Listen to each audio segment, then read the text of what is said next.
Ladies and gentlemen, Archivist here. If you have been following the financial press for the last 12 months, you have witnessed one of the most sophisticated narrative management campaigns in modern economic history. The story sold to the public was one of resilience. We were told that the U.S. economy was a juggernaut, that demand for American debt was organic, and that the geopolitical tensions with the East were manageable risks. But if you look at the raw ledger data, specifically the Treasury International Capital, TIC, reports released this week, you see a reality that challenges the official story. We are not witnessing a market that is purely resilient. We are witnessing a market that appears to be supported by non-economic actors to offset a massive structural exit by its second largest creditor. Before we go further, one clarification matters. The Treasury International Capital data does not track intent. It tracks custody. It shows where securities are held, not why they are held, and not who ultimately bears the economic risk. This distinction is critical because it explains how large shifts in ownership can occur without immediate price discovery. In the previous dossier, we established the liquidation signal. We demonstrated, using forensic data, that China has strategically, methodically, and aggressively dumped massive amounts of U.S. Treasury bonds. This appears to be more than a rebalancing. The scale suggests a coordinated exit designed to sanitize their balance sheet for potential kinetic conflict. We walked through why they sold, to evade the kind of sanctions that froze Russia's assets in 2022, and what they bought instead, hard assets like gold, oil, and strategic metals. But that investigation left one massive, critical question unanswered. It is the question that many bond traders on Wall Street have been analyzing in private notes, but rarely address on live television. If the second largest creditor in the world dumped hundreds of billions of dollars of debt, why didn't the market crash? Let's look at the basic dynamics of supply and demand. The U.S. Treasury market is the deepest, most liquid market on Earth, but it is not immune to volume shocks. When a massive seller floods the market with supply, prices typically succumb to downward pressure. When bond prices fall, yields, interest rates rise. If market forces were functioning without intervention, the exit of a player the size of China could have been a destabilizing event. Models suggest we might have seen the 10-year Treasury yield breach 6% or 7% during this liquidation window. We could have seen mortgage rates spike into double digits, putting immense pressure on the U.S. housing market. We might have seen stress metrics flash red across the regional banking system, which is already managing hundreds of billions in unrealized losses. Historically, comparable foreign selling events produced far sharper reactions.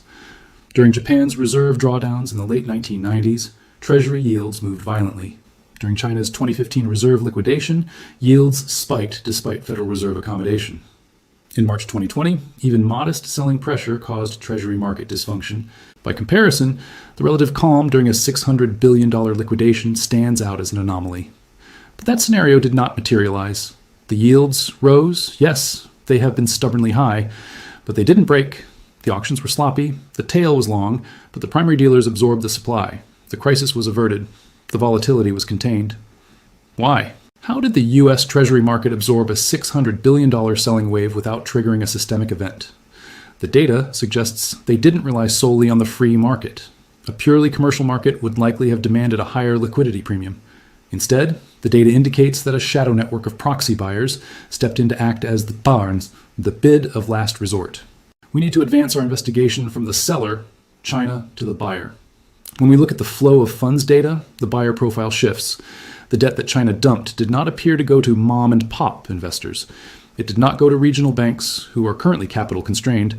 It didn't even go to the Federal Reserve directly, as they are ostensibly maintaining quantitative tightening. So where did the bonds go? The flows point to two specific non-economic actors: the geopolitical proxies, the allies, the leveraged speculators, the mercenary creditors. This appears to be a coordinated absorption operation. The U.S. financial system effectively swapped a hostile creditor, China, for captive creditors, the allies, and tactical creditors, hedge funds. This kept the yields from exploding, but it has drastically altered the risk profile of the global financial system. We have moved from a market underpinned by global trade surpluses, stable, long-term money from nations that sell real goods, to a market underpinned by geopolitical alignment and leverage, unstable, short-term money. The debt hasn't disappeared. It hasn't been paid off. It has simply moved from strong hands, hands that held it for 30 years, to weak hands, hands that may fold at the first sign of volatility. To verify this, we look at the latest Treasury International Capital, TIC data from late 2025. The numbers are stark. China's holdings have hit a new low of $688.7 billion. This is down from a peak of over $1.3 trillion. That is a liquidation of roughly $600 billion. That is more than the GDP of Sweden or Poland pulled out of the US financing structure. This capital had to come from somewhere. Counterparties had to write the checks to provide China's exit liquidity. And in the next section, I will show you exactly where that capital originated and why the allies who provided it may now be holding a position they cannot easily exit.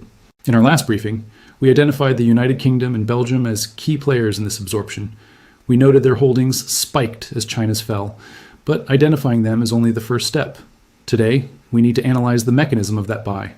It is not enough to observe the UK bought it. We have to ask, with what capital? Because if you look at the fiscal realities of these nations, the math requires explanation. This matters because the United Kingdom's financial system has recently demonstrated sensitivity to rate volatility. The 2022 liability-driven investment crisis exposed how quickly pension-linked leverage can destabilize gilt markets. In that context, absorbing large volumes of foreign sovereign debt is not a neutral portfolio choice. It introduces duration risk into an already fragile balance sheet. The United Kingdom is currently managing a twin deficit environment. It has a budget deficit and a trade deficit.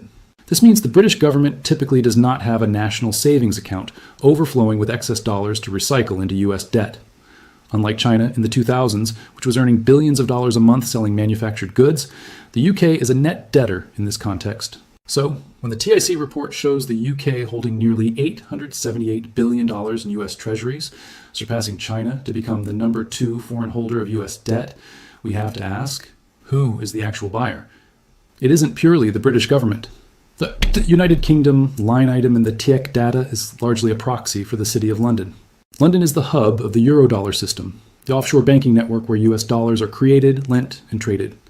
The Eurodollar system operates outside direct US regulatory oversight, allowing dollar liabilities to expand through bank balance sheets rather than central bank reserves. This system provides flexibility in absorbing treasury supply, but it also concentrates risk within leveraged intermediaries rather than long-term sovereign holders. The surge in UK holdings likely represents a massive mobilization of Western banking capital. It suggests that transatlantic banking giants may have acted as market makers to absorb the supply coming out of Asia. These institutions effectively warehoused the debt. They took the paper off China's hands, preventing a liquidity crisis. This activity often aligns with central bank liquidity provisions, ensuring that if market makers face stress, backstops are available. Then we look at Belgium. Belgium's recorded holdings sit at nearly $470 billion. Let's pause and consider the scale. Belgium has a GDP of roughly $600 billion. It is structurally unlikely for the Belgian government to hold nearly 80% of its GDP in US Treasuries as a sovereign reserve. So why is Belgium showing these inflows? Because Belgium is the home of Euroclear. Euroclear is one of the world's largest international central securities depositories, ICSD. It is the plumbing where securities are held in custody for third parties. In custody-based systems, ownership visibility is intentionally obscured. Sovereign funds, central banks, and large institutions routinely route holdings through custodians to avoid signaling exposure. This does not imply secrecy. It reflects standard risk management during periods of market stress. When you see Belgium buying in the TIC report, it is rarely the Belgian state. It is a custodial mask. But here is the critical inference. Market analysts suggest that official sovereign wealth funds from allied neutral nations may be routing purchases through Euroclear to maintain anonymity. Why would they do this? Because periods of stress often trigger coordinated policy responses.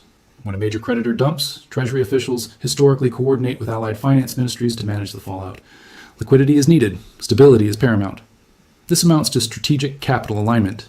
The G7 and its orbit of allies appear to be utilizing their liquidity to plug the hole left by Beijing.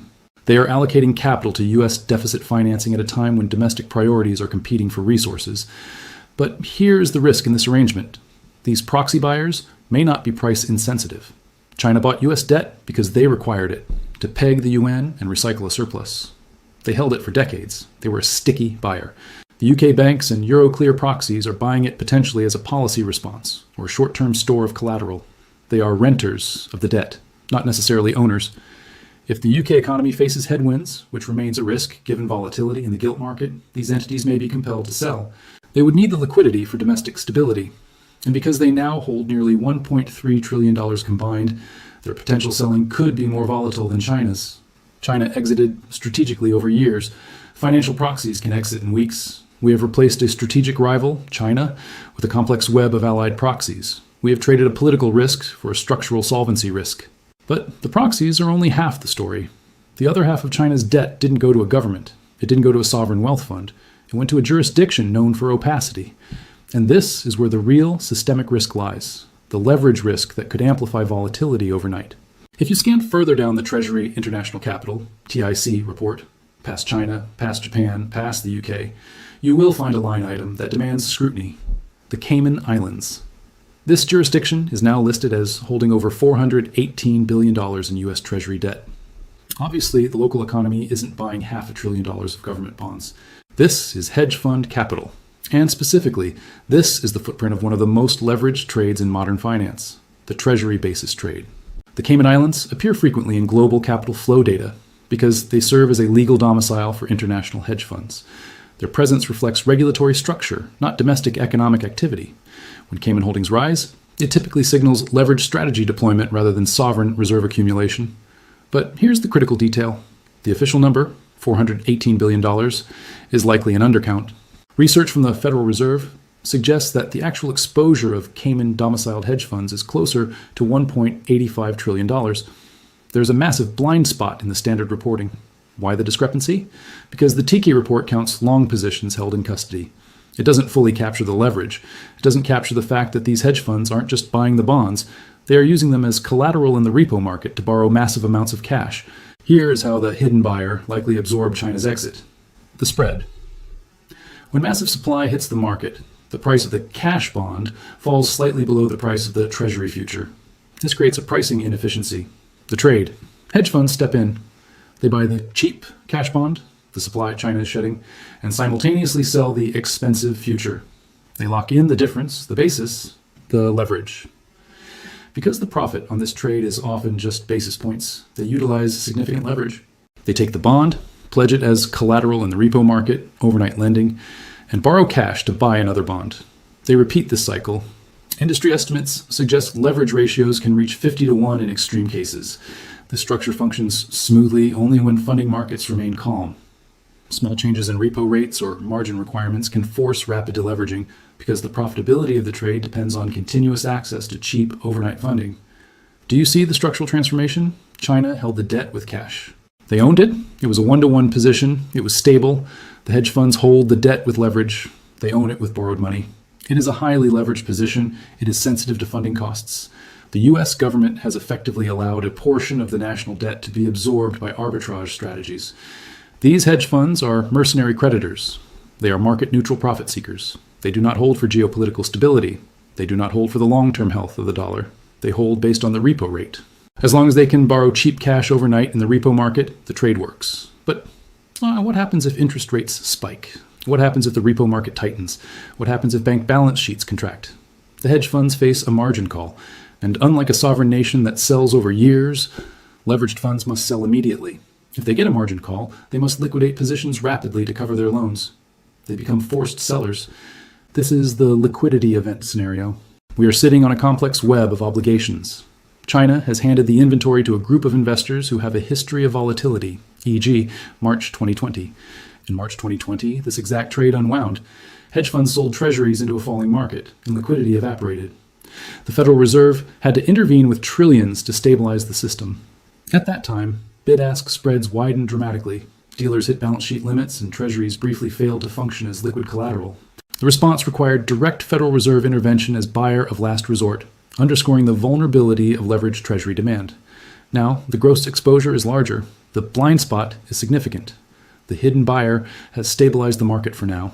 They absorbed the China supply, but they have introduced a layer of leverage into the U.S. Treasury market that relies on calm funding markets to survive. We have identified the buyers. The mystery of the China gap appears solved. It wasn't magic. It wasn't purely organic demand. The data indicates it was filled by political proxies, UK, Belgium, and leveraged speculators, Cayman Islands tossed basis trade. The conclusion is defensible. The quality of the U.S. creditor base has shifted. We have moved from strong hands, sovereign nations with trade surpluses, to weak hands, leveraged speculators and proxy states. Weak hands are more likely to exit when volatility rises. This means the next treasury market correction could be faster and deeper than historical norms. The structural buffers are thinner. So, how do you position yourself against a system held together by leverage? How do you protect your wealth when the mercenary creditors potentially rush for the exits? You follow the archivist protocol. Protocol. Rule 1. Avoid the basis. Basis blast radius. The by the basis trade has historically unwound during periods of high volatility. When it unwinds, liquidity often evaporates. The bid can disappear. Do not rely on being able to sell assets easily during a crash. You must maintain a liquidity buffer. Keep a significant portion of your portfolio in cash equivalents, specifically short-term T-bills, 1 month to 3 month duration. Crucially, hold these directly, via Treasury Direct or a brokerage account, not in a bond fund that might gate withdrawals during a panic. You want the asset that is the collateral itself, not a claim on a fund that holds the collateral. Cash is your oxygen mask. When the basis trade breaks, institutions scramble for cash. You want to already have it. Bond funds, by contrast, introduce redemption risk. During periods of stress, they may suspend withdrawals or sell assets into illiquid markets, amplifying losses. Direct ownership avoids this layer of structural exposure. Protocol. Rule 2. Watch the SOFR repo rate. You need a warning system. The canary in the coal mine for this entire structure is the Secured Overnight Financing Rate, SOFR. This is the interest rate that hedge funds pay to borrow cash overnight. Normally, it tracks the Federal Reserve's target rate closely. But if you see the SOFR spike significantly above the Fed funds rate, even by 0.05% or 0.10%, it indicates plumbing stress. It means the banks are restricting lending to the hedge funds. It means the leverage is becoming expensive. That is your signal. When repo spikes, deleveraging often follows. The moment you see stress in the repo market, you must risk off. Exit risk assets, stocks, credit, long-term bonds, immediately. We observed this in September 2019 and March 2020. History offers a template. Watch the SOFR. Protocol Rule 3. The gold hedge. Let's look at the trade one last time. China sold bonds, bought gold. Hedge funds borrowed cash, bought bonds. China is holding the asset, metal. The hedge funds are holding the liability, paper, wrapped in more liability, debt. In a deleveraging event, paper assets face pressure. Hard assets tend to outperform. Align your long-term savings with the entity that is buying the hard asset, the sovereign, not the entity that is arbitrating the spread, the speculator. Accumulate physical gold. When the basis trade unwinds, central banks are often compelled to intervene with liquidity. That liquidity injection can devalue the currency and send gold higher. Gold is the only asset that has no counterparty leverage risk. It is the only asset that does not depend on the repo market to function. Let the hedge funds pick up the pennies in front of the steamroller. You stand on the sidewalk with the gold. The U.S. didn't solve the China problem. They managed it. The data suggests they moved nearly $700 billion of supply into the Cayman Islands and the City of London. The debt is still there. It hasn't vanished. But now it's held by entities that may sell at the first sign of trouble. The system appears more fragile today than it was when China held the debt. The buffer is gone. The leverage is high. Tread carefully. What has changed is not the quantity of debt, but the quality of its holders. Stability has been preserved by shifting risk, not removing it. Over time, systems built on leverage and coordination become less resilient, not more. This is archivist. The protocol is active. Class dismissed.